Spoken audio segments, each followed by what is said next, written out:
여러분 반갑습니다. 나사렛 아침 묵상에 오셔서 감사합니다. 오늘 말씀은 고린도후서 10장 12절로 18절 말씀인데 말씀이 읽으면서 쉽게 의미가 다 이해되는 그런 말씀이 아니라서 말씀을 펴놓으시고 같이 보시면서 묵상하시면 좋겠습니다. 본문 말씀을 보시겠습니다. 우리는 자기를 칭찬하는 어떤 자와 더불어 감히 짝하며 비교할 수 없노라. 그러나 그들이 자기로서 자기를 헤아리고 자기로서 자기를 비교하니 지혜가 없도다. 그러나 우리는 분수 이상의 자랑을 하지 않고 오직 하나님이 우리에게 나누어 주신 그 범위의 한계를 따라 하노니 곧 너희에게까지 이른 것이라. 우리가 너희에게 미치지 못할 자로서 스스로 지나쳐 나아간 것이 아니요 그리스도의 복음으로 너희에게까지 이른 것이라. 우리는 남의 수고를 가지고 분수 이상의 자랑을 하는 것이 아니라 오직 너희 믿음이 자랄수록 우리의 규범을 따라 너희 가운데서 더욱 풍성하여지기를 바라노라. 이는 남의 규범으로 이루어 놓은 것으로 자랑하지 아니하고 너희 지역을 넘어 복음을 전하려 함이라. 자랑하는 자는 주 안에서 자랑할지니라. 옳다 인정함을 받는 자는 자기를 칭찬하는 자가 아니요 오직 주께서 칭찬하시는 자니라. 아멘. 성경은 참주의 종, 거짓 종, 또 참선지자, 거짓 선지자에 대한 말씀을 하시죠. 근데 여러분, 누가 참종인지 누가 거짓종인지 쉽게 구별이 될까요? 참 어렵습니다. 고린도후서 11장 15절 말씀에 보면 사탄의 일꾼들이 의의 일꾼으로 가장하는 것이 대단한 일이 아니라는 말씀을 했습니다. 그러니 어떤 분이 정말 진정한 주의 일꾼이라고 보여지고 그리고 확신이 됐었는데 나중에 주님 앞에 가서 보니까 사탄의 일꾼이었다. 그런 일이 없기를 바라지만 정말 그런 일이 있다면 얼마나 황당하겠습니까?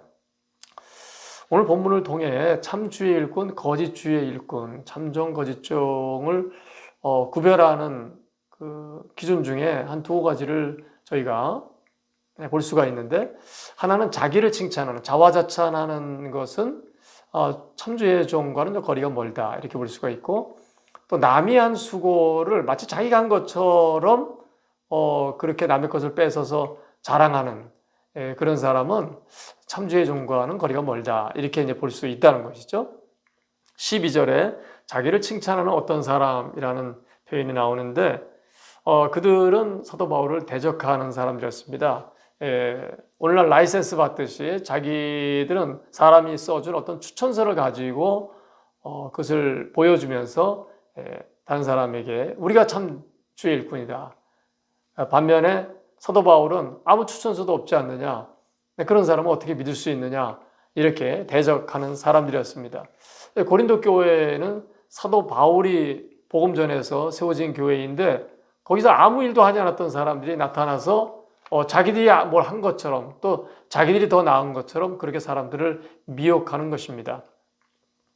사도 바울은 12절에서 말씀한 것이 자기들이 세운 기준과 잣대로 자기 스스로를 재면서 우리는 이런 사람이다 라고 하는 그런 사람들의 사이에 자기를 끼워 넣어서 그들과 견주어 보고 그런 일을 자기는 하지 않겠다는 것입니다. 왜냐하면 심판자는 주님이시고 주님이 칭찬하시고 주님이 벌 주시고 그건 주님만이 하실 수 있는 거지 사람들이 뭐 자기를 칭찬하고 또 사람들이 칭찬받고 그것이 무슨 그렇게 큰 의미가 있나 이제 뭐 이런 기저였죠. 아마 아이들이 하는 그 왕놀이 게임, 재판장 놀이 게임 무슨 또 땅 뺏기 놀이 같은 거 그 어린 시절에 다 해보기도 하는데 그 별 그렇게 큰 의미가 있지 않잖아요. 우리가 심판날 주님께서 어떻게 말씀하시냐가 정말 중요한 것이죠. 13절에서 사도 바울은 주님의 일꾼으로서 정한 어떤 원칙을 이야기합니다. 무엇을 하든지 하나님께서 정해놓으신 범위의 한계 안에서 하겠다는 것입니다. 이게 안전한 것이죠. 운동 경기하면서 규칙을 지키지 않는 사람은 잘한들 무슨 소용이 있겠습니까? 어떤 사람은 상을 받았다가도 규칙을 지키지 않고 또 어겨서 그 메달을 빼앗기는 경우도 있지 않습니까? 우리 인생의 규율과 규칙은 하나님만이 정하십니다. 하나님만이 모든 것을 판단하실 수가 있습니다.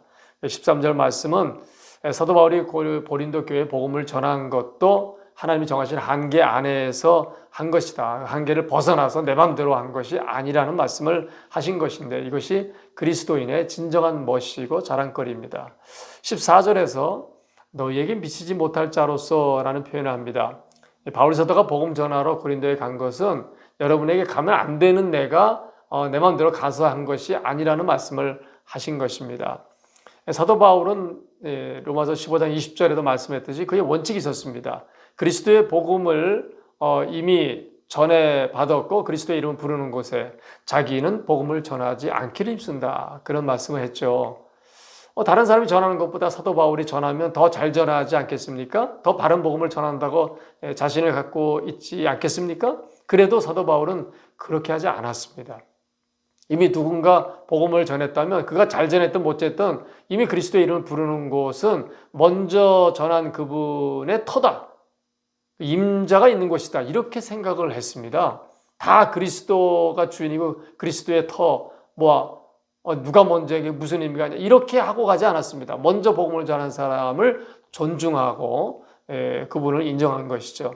참 사도 바울의 이런 면이 얼마나 존경스러운지 알 수가 없습니다. 오늘날 주의 일꾼들 중에서도 다른 사람이 해놓은 일을 마치 뺏어서 자기가 한 것처럼 다른 교인을 뺏어서 마치 내가 우리 교회를 성장시켰다 이렇게 하는 참 보기에 민망한 일들이 있는 것은 너무 안타깝습니다. 15절에도 바로 그런 말씀을 하신 것입니다. 남이 한 수고를 가지고 나중에 가서 조금 한 다음에 내 것인 양 그렇게 하는 것을 하지 않겠다. 참 주의 종들의 멋이죠. 이 주의 일꾼들이 스스로 돌부리에 넘어지기 쉬운 것이 뭡니까? 내가 제일이 되고 싶은, 내가 가장 잘했다는 인정을 받고 싶은 그런 욕심, 여기에 말려들면 주의 종들은 실패하기가 쉽습니다. 그래서 주님께서는 우리들이 그런 함정에 빠지지 않게 하시려고 지혜의 말씀을 주셨죠. 누가복음 17장 10절에 너희가 명령받은 것을 다 행한 후에 우리는 마땅히 할 일을 한 것뿐입니다. 우리는 무익한 종입니다. 이렇게 할지니라 하셨습니다. 이것이 실패하지 않는, 잘못되지 않는 비결이 될 줄 압니다. 16절 말씀은 무슨 말씀일까요? 남들이 자기 지역에서 이미 이루어 놓은 일을 가지고 자랑하지 않는다는 것이고 고린도에 복음을 전한 것처럼 또 다른 곳에 복음 필요한 것을 또 전하러 계속 나아가겠다는 말씀입니다. 결론적으로 사도 바울은 17절에서 자랑하는 자는 주 안에서 자랑하라 이렇게 했습니다. 자랑을 하려면 주님 안에서 해라 이렇게 말씀하신 건데 전 생각해 보니까 주님 안에서 뭘 자랑할 수 있을까? 아무리 생각해 봐도 자랑할 게 없습니다. 죄를 빼놓으면 뭔가 자랑할 게 있을 수도 있겠죠. 그런데 죄를 앞에 두고 얘기하면 죄인은 나 때문에 주님이 고쳐당하시고 죽으셨는데 주님 안에서 제가 뭘 자랑하겠습니까? 오직 주님 안에서는 그저 감사하다는 말씀밖에 또 묵묵히 있을 수밖에 없지 않나 이런 생각이 들었습니다. 여러분 심판날 주님께서 여러분을 칭찬하시면 여러분은 어떤 반응을 보이시겠습니까? 주님은 나를 아시는구나. 그동안 내가 참고 하길 참 잘했어. 라는 반응을 하시겠습니까? 아니면 주님 저는 참 무익한 종입니다. 모든 영광과 존귀는 주님이 받으셔야 됩니다. 그렇게 하시겠습니까? 우리가 주님 안에 들어온 사람이고 주님 안에서 주님의 오심을 기다리며 사는 주님의 사람들로서 어떤 자세를 가지는 것이 바른 것인지 오늘 사도 바울의 말씀을 통해서 배울 수 있다고 생각합니다. 복된 여러분 되시기 바랍니다. 사랑의 하나님 아버지, 저희들이 주님 안에 있는 사람으로서 때로는 주님 밖에서나 자랑할 수 있는 그런 자랑들을 주님 안에서도 서슴지 않고 할 때가 있음을 고백합니다. 주님 간절히 원하오니 저희 안에 있는 그런 모든 부정적인 욕심들 또 자랑거리를 참 다 제거해 주시고 오직 저희들을 위해서 고쳐당하시고 죽어주신 저희들에게 영생을 주신 주님께 영광 돌리며 주님께 감사하며 주님을 사랑하며 기쁨으로 충성스러운 종으로 살다가는 저희들 되도록 다스려 주시고 인도하여 주시옵소서. 예수님의 이름으로 기도 올리옵나이다. 아멘.